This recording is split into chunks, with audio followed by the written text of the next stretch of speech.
Good evening. Welcome to California Today. I'm Liang Zhang. Here is a preview of some of today's stories. A judge is considering a gag order for last month's shooting incident at Half Moon Bay. If granted, the order would prevent people from talking to the press about the case. A CEO spent over $500,000 on a Super Bowl ad. His campaign targets Tesla's automated driving technology. And the regional search and rescue team in Southern California held training courses to prepare for disaster response. A demonstration also showcased the role of their four-legged team members. Officials say 5 people were injured late Friday night at the Los Angeles International Airport when an Airbus jet that was being towed on a taxiway collided with a shuttle bus. The LAX airport on Twitter said a jet being towed tonight from a gate to a parking area made contact with a shuttle bus, resulting in injuries to about 5 people. We thank our partners at LAFD for quickly responding and treating passengers from the bus. Other LAX operations remain normal.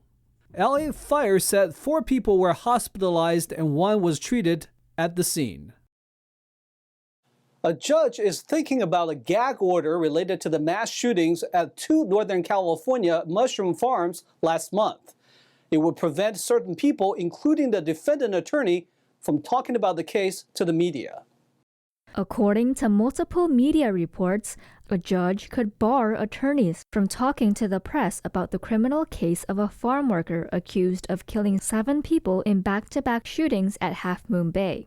The Bay Area News Group reported that last Friday, San Mateo County Judge Elizabeth Lee granted a request from defense attorneys to restrict remote access to court records. Lee is also considering imposing a gag order on attorneys that would prevent them from speaking to reporters. Authorities said the shootings on January 3rd arose from workplace disputes. 66-year-old Cheng Li Zhao is charged with 7 accounts of murder and 1 account of attempted murder. Lee heard the defense attorney's motion to limit access to the case proceedings, which Zhao sobbed through part of, and prompted the judge to call for a recess. Lee has not yet entered a plea but admitted to the shootings during a jailhouse media interview. The violence was California's 3rd mass shooting in 8 days last month, after 11 people were killed in Los Angeles amid Lunar New Year celebrations.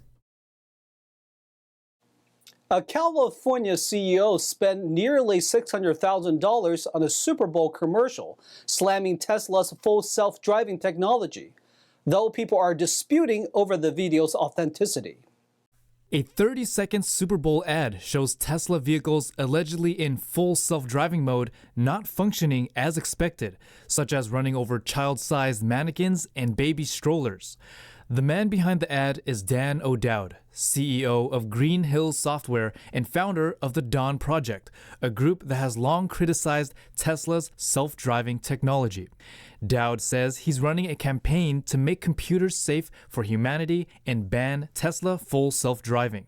The ad cost $598,000, a Dawn Project spokesperson told CNN.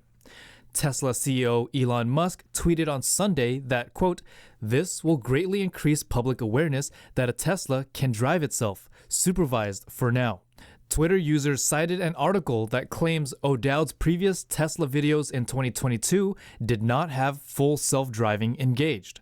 Another user allegedly performed a test and claimed it worked as expected. In 2022, Tesla sent O'Dowd a cease and desist letter, claiming he and the Dawn Project were disparaging Tesla's commercial interests and disseminating defamatory information to the public. O'Dowd, who ran for U.S. Senate, said, to remove all doubt, he invites Musk, the National Highway Traffic Safety Administration, and the media to witness a public demonstration.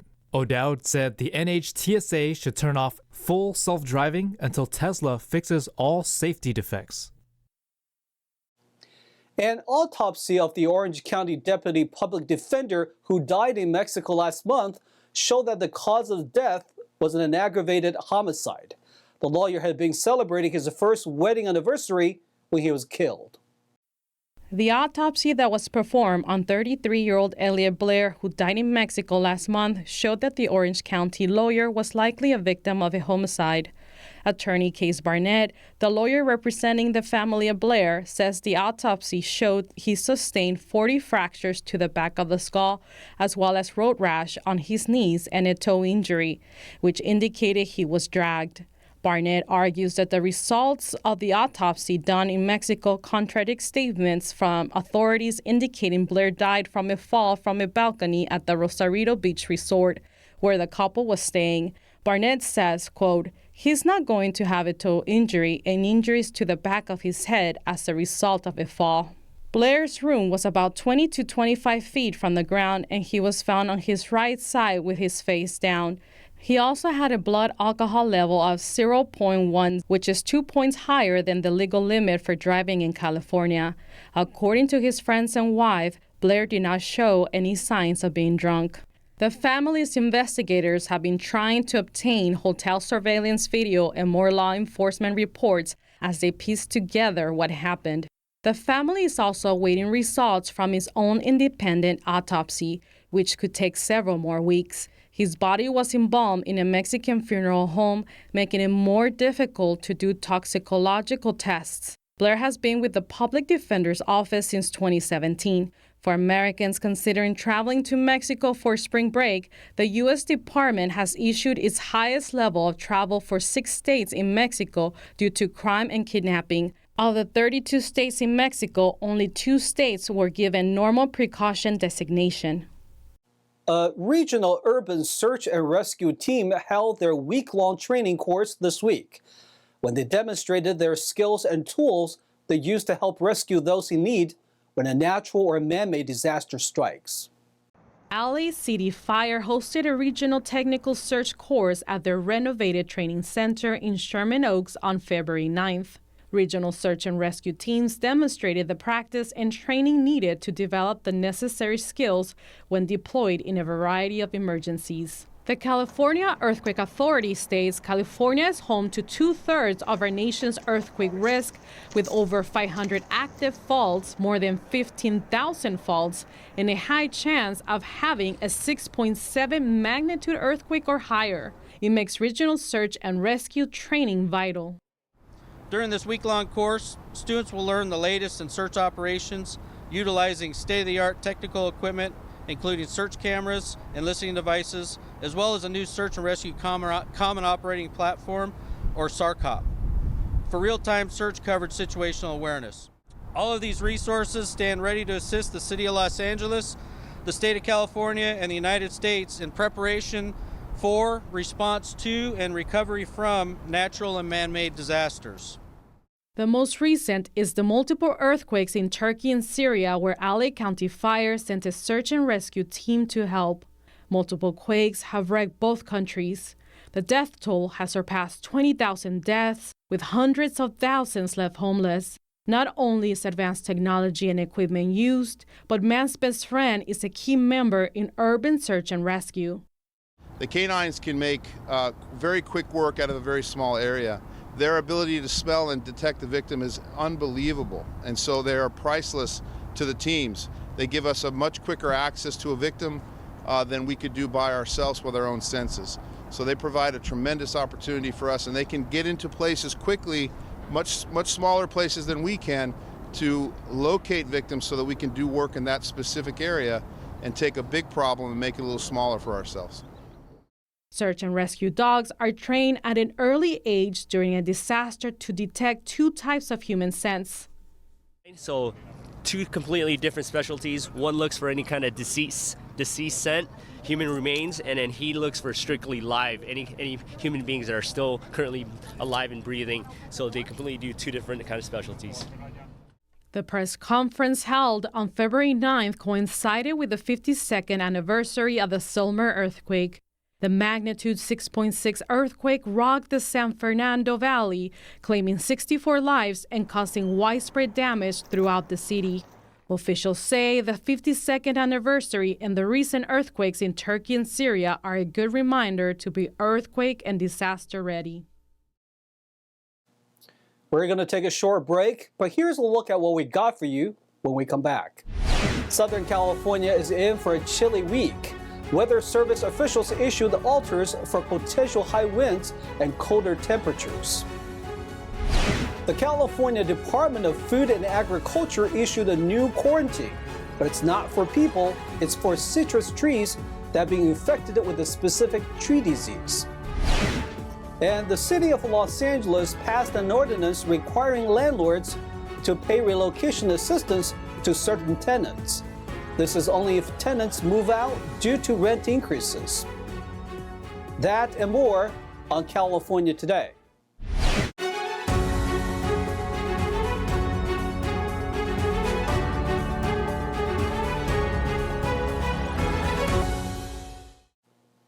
Welcome back to California Today. I'm your host, Ling Zhang. This week will be a chilly one for Southern California.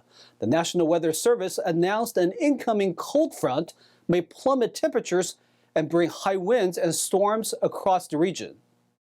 Grab onto your coats. Valentine's Day will be a chilly and windy day. The National Weather Service has issued a warning for a cold storm system that could bring strong winds and potential damage across Southern California. This includes possible risk of downed trees, power lines, and power outages. The regions that could experience damage from high winds are Antelope Valley, Santa Clarita Valley, and the Los Angeles Mountains. Strong gusts are expected to reach 40 to 60 miles per hour for coasts and valleys, and 50 to 70 miles per hour up in the mountains. In response, the Los Angeles County Department of Public Health issued a cold weather alert, warning people to expect temperatures to be below 32 degrees Fahrenheit.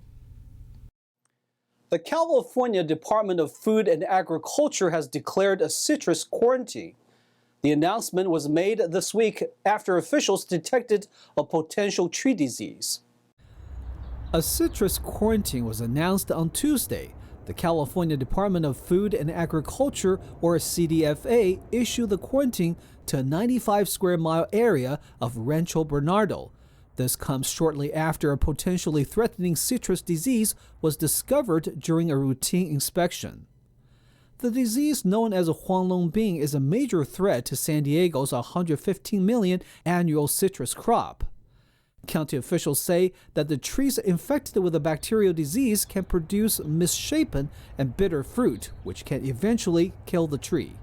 It was found in a residential lime tree and is included in the already existing quarantine in the city of Oceanside.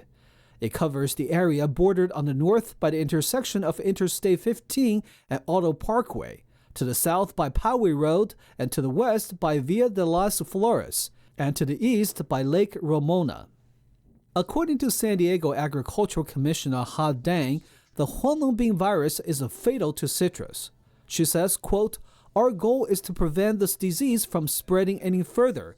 By working together, we can all protect our food supply, local agriculture, and environment from this devastating disease." The quarantine is intended to protect the region's food supply and agriculture by restricting people and businesses from moving citrus nursery stock, plant parts, or fruit outside the quarantine boundaries and off their properties. Huanglongbing is not harmful to people or animals and is spread by Asian citrus psyllids, which are tiny insects that can carry the bacteria when they feed on citrus trees. The County Department of Agriculture Weights and Measures has partnered with state and federal regulators to limit impact on the public and help prevent the spread of the disease. County officials are also proactively notifying local citrus growers, plant nurseries, and other related businesses. Samples from trees on the affected property and the surrounding areas are undergoing tests for the disease. The Los Angeles City Council adopted an ordinance on Tuesday affecting landlords. Landlords would now need to pay relocation assistance to tenants who move out following certain rent increases. The Los Angeles City Council passed an ordinance on February 7th that requires landlords to pay relocation assistance to tenants. This is if a landlord increases rent by more than 10% or the Consumer Price Index plus 5%. The landlord must then pay the tenant 3 times the fair market rent for relocation assistance. According to the city's housing department, fair market rent for a 1-bedroom apartment in Los Angeles is about $1,700 and $2,200 for a 2-bedroom. In addition, they would need to pay $1,411 in moving costs. The ordinance is a part of eviction restrictions the council has been seeking to implement. But the measure will not move forward immediately because 2 council members, John Lee and Tracy Park, dissented in the 10-2 vote. John Lee said that the measure, quote, tips the scale too far in the direction of tenants. These regulations appeared after the local COVID-19 state of emergency ended. The council already voted for an ordinance that requires universal just cause for evictions. Another law allows tenants behind on rent to stay in their apartments for a month unless they owe more than 1 month's rent. California State University San Marcos is to remove its founder's name for a remark he made regarding illegal immigrants back in 1993. In the meantime, the building will simply be named the Administration Building.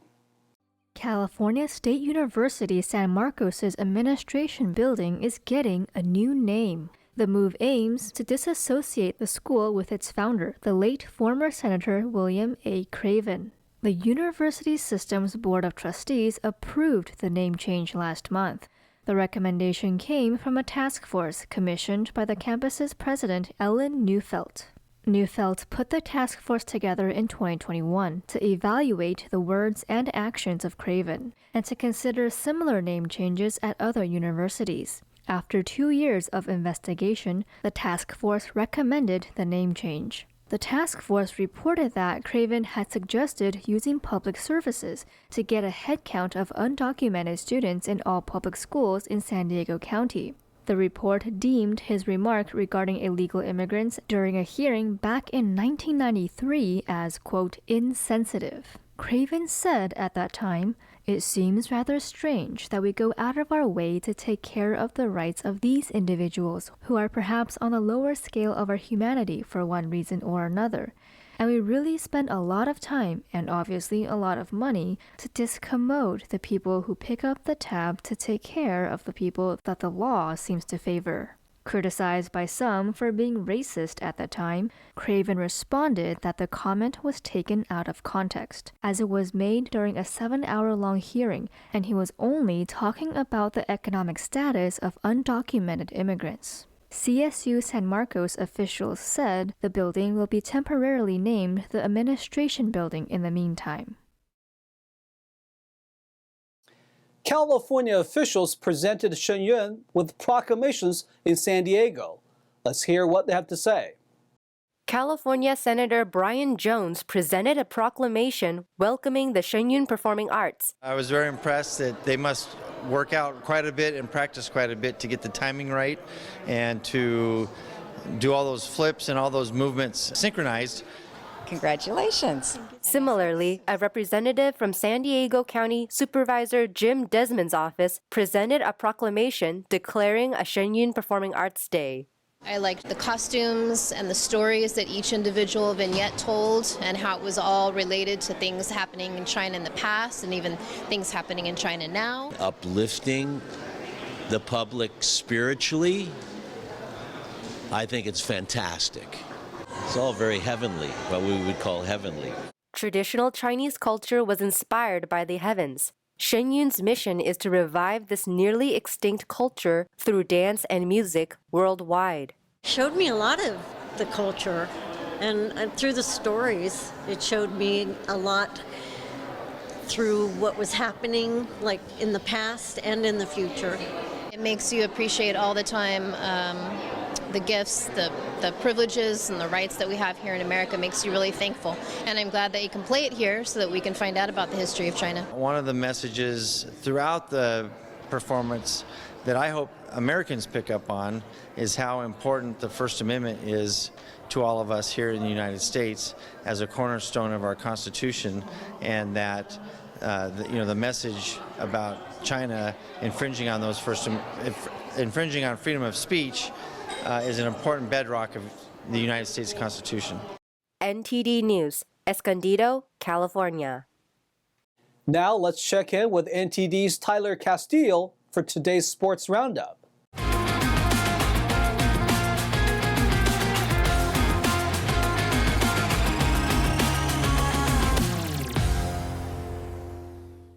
Welcome, I'm Tyler Castillo and I'm taking you through the California Today Sports Roundup. Patrick Mahomes proved why he is the NFL's most valuable player as he shrugged off an ankle injury to lead the Kansas City Chiefs to a dramatic win over the Philadelphia Eagles on Sunday to claim their second Super Bowl in 4 years. Kansas City's hopes of returning home with the Lombardi Trophy looked bleak late in the opening half when quarterback Mahomes appeared to re-injure the right ankle that had been a major worry coming into the game. Grimacing in pain after a tackle, Mahomes hobbled off the field and slammed his helmet to the turf as the Chiefs headed into halftime trailing 24-14. But when the teams returned after the break, a resilient Mahomes produced a heroic effort, tossing 2 fourth-quarter touchdowns and engineering a final drive to set up Harrison Butker's 27-yard game-winning field goal with 8 seconds left to play.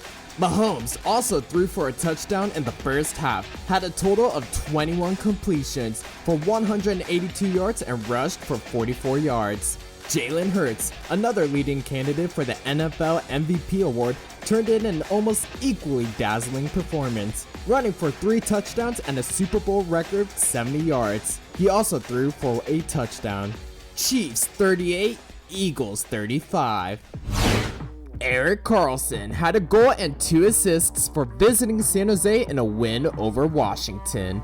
Tomas Hertl and Alexander Barabanov each had a goal and an assist, and Kaapo Kähkönen stopped 12 of 13 shots for the Sharks before leaving with an upper body injury late in the second period. Aaron Dell replaced him and stopped all 8 shots. Yevgeny Kuznetsov scored, and Charlie Lindgren made 29 saves for the Capitals. Sharks 4, Capitals 1.